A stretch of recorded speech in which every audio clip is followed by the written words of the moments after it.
IVM.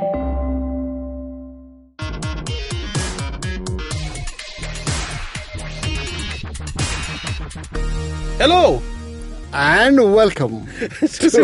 So, Naren, before we get into this episode, you have just dropped on us the bombshell that Hello has something to do Lionel Richie's Hello has something to do with cricket. What's that all about? So, you know the famous song Hello. It's the only thing that you know about Lionel Richie. Right? And it has a cricketing connection. So, Lionel Richie is actually a Pakistani bowler named Tausif Ahmed. Yeah, so you Google Tausif Ahmed and Google Lionel Richie, the same person. They have never been seen in the same room together. Oh, like that. Just like you and Indian Ocean's exactly, Hindustani singer, same person. Okay, that was what your big reveal was too. Anyway, welcome to a simplified shortie. We assure you that this is not normally how things begin. We normally have a testimonial by a Nobel Prize winning author. And we have some keen insights into Hawkeye. Yeah. So this is the last of our cricket series for the year, or at least for the World Cup. So please come back, all listeners who have abandoned us. No, it's okay. We'll do something again for the volleyball championships or something. Wow. Okay. Okay. So now this is on one of the coolest technology being used in cricket today, Hawkeye. Like everyone knows Hawkeye, right? Yeah. Like it's that thing. Even I know Hawkeye. Oh, even you know Hawkeye. Yeah. It's basically there when there are contentious LBW decisions and the screen turns into a simulation and it tracks the flight of the ball to see whether it actually hit the stumps and all that. So of course you've all seen it. Now for a minute, let's appreciate the sheer amount of technology used in this just to keep this very complex sport called cricket running.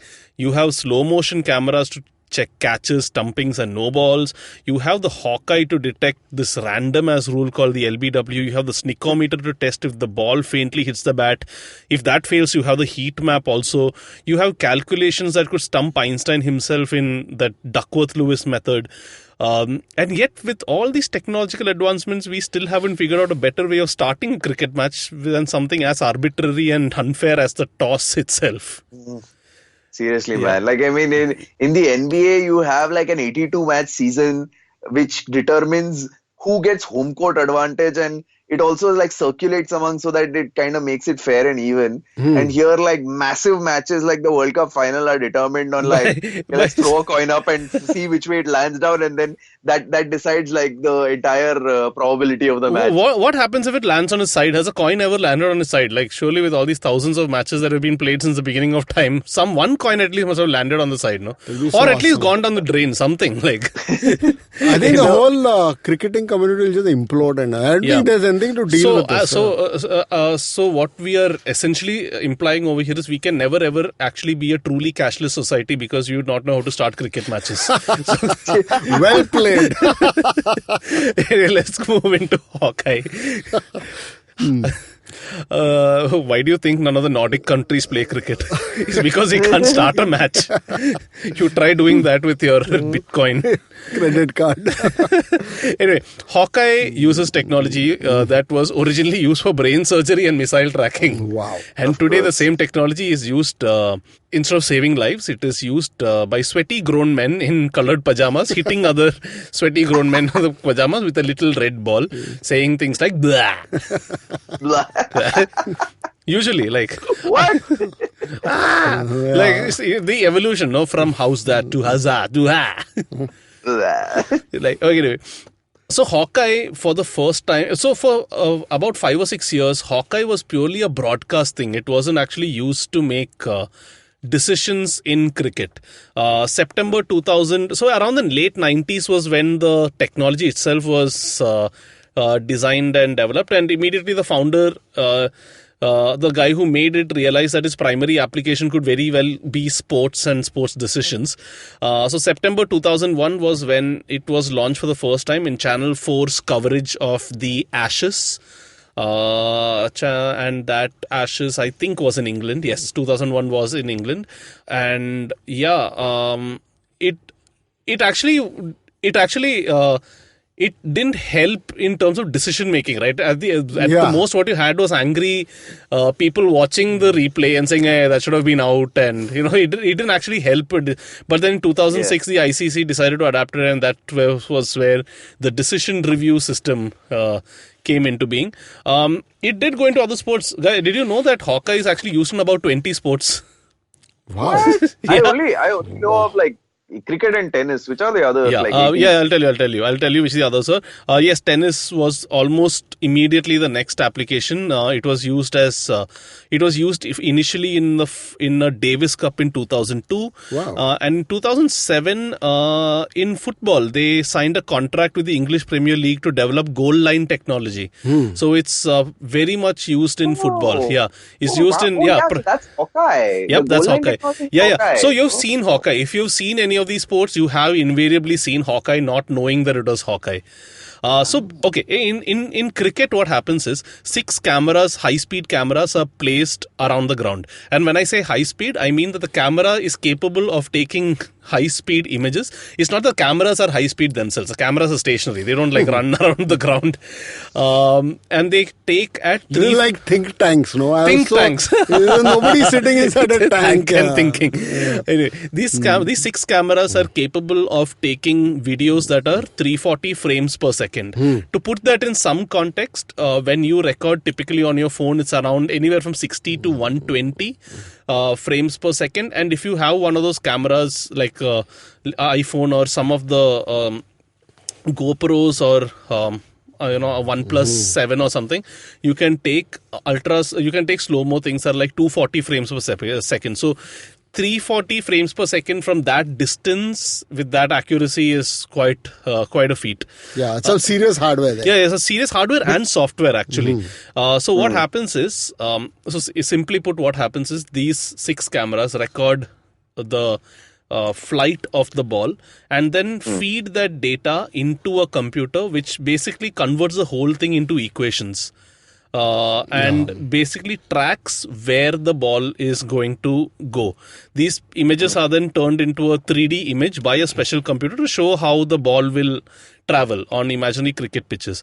And it can track any type of bounce, spin, swing and seam, and it's right 99.99% of the time, a number which gives it immediate entry into the Lifebuoy Hall of Fame.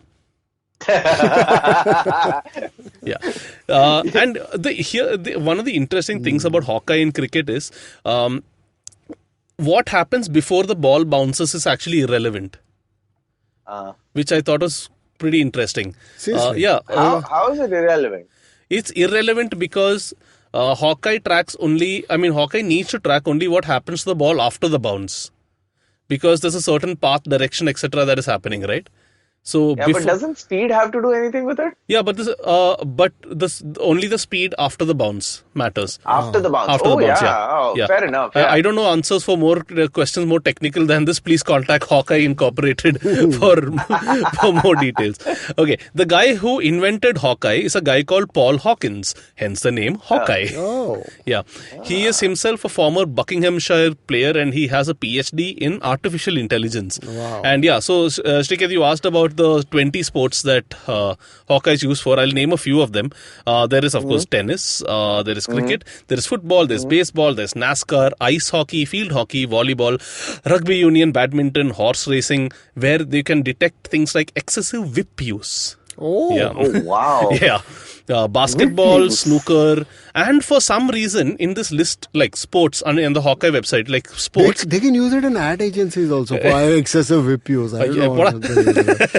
Okay, like here's one thing I don't understand. Okay, like on the Hawkeye website under sports, there's this ugly 4-letter word called golf that is mentioned.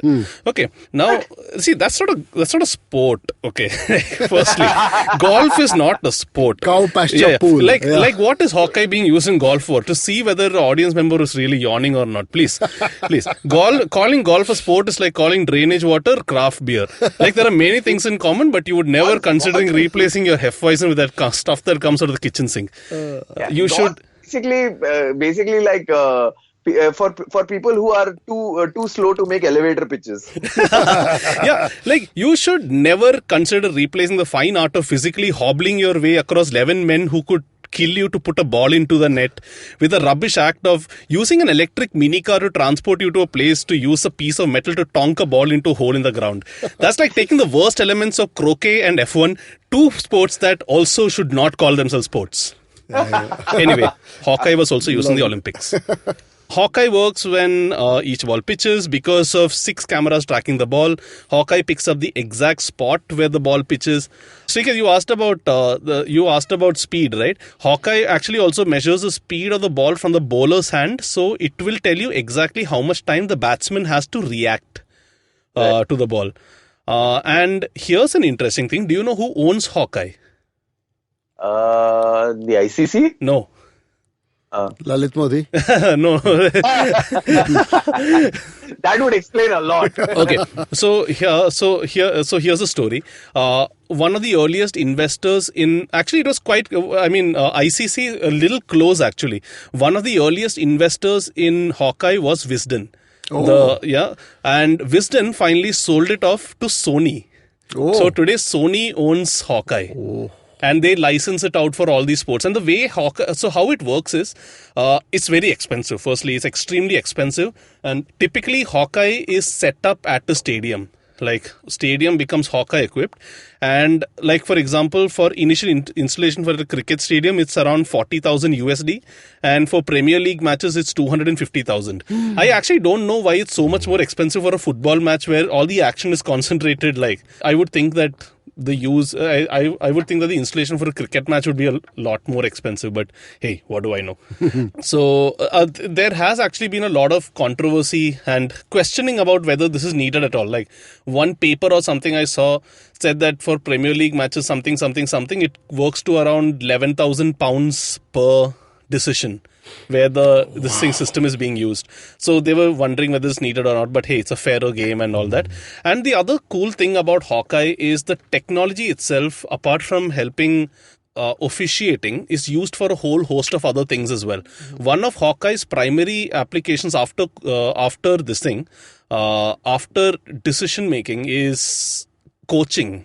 Actually, so I've seen videos of both cricket and tennis where as in you're in a place that's equipped with the Hawkeye and you are like smashing a ball or something, so you can track your trajectory, see how you stack up against other people and all that. So it's basically introducing a lot more data and a lot more science.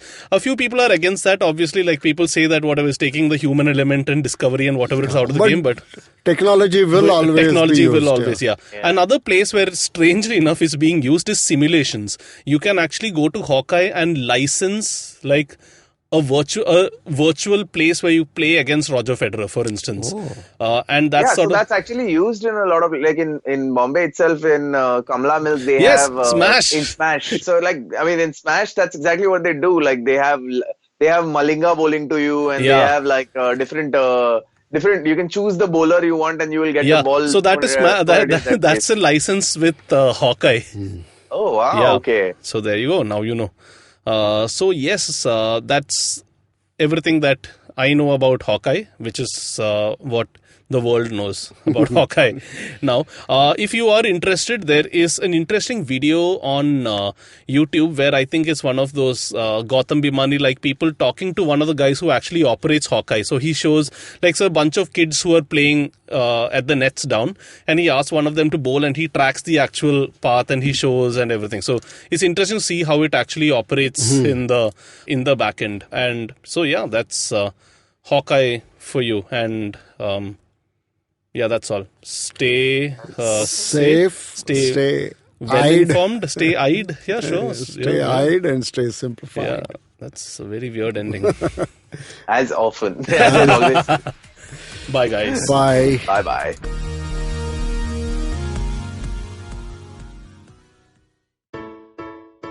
Hey, I hope you enjoyed that episode. And if you enjoy listening to content on the IVM Podcast Network, let me tell you about a couple of things that you should check out this week. On Mr. and Mrs. Binge Watch, Janice and Anirudh talk about two riveting TV shows that revolve around business, Billions and Succession. On the Empowering series, host Zarina Poonawalla is joined by TEDx speaker and queer influencer R. Bala. He shares the story of coming out, finding a support system in his mother, and the struggle he faced during school. On Golgappa, Trupti is joined by Iravati Karnik, a writer who embodies all the characters that she creates through her stories. On paperback, Rajeta and Satyajit talk to illustrator Harshad Marathe about illustrating books and the various mediums he works in. On What a Player, Akash returns to join Mikhail and they talk about the Ashes, the India vs West Indies T20 match, F1 and tennis. Thanks, and we hope to see you again soon. Hey guys, this is me, Eva Bhatt, your host for the podcast 9XM Soundcast. This podcast is produced by India's largest music network, 9X Media. We have been catering music and you have been enjoying. And now we bring you a podcast where music inspires. Every week, I interact with some of the best minds from the music industry to understand their creative discipline. Every new episode will feature artists who will share inspiring notes from their journey, some valuable tips for budding artists. So do subscribe to the podcast where music inspires.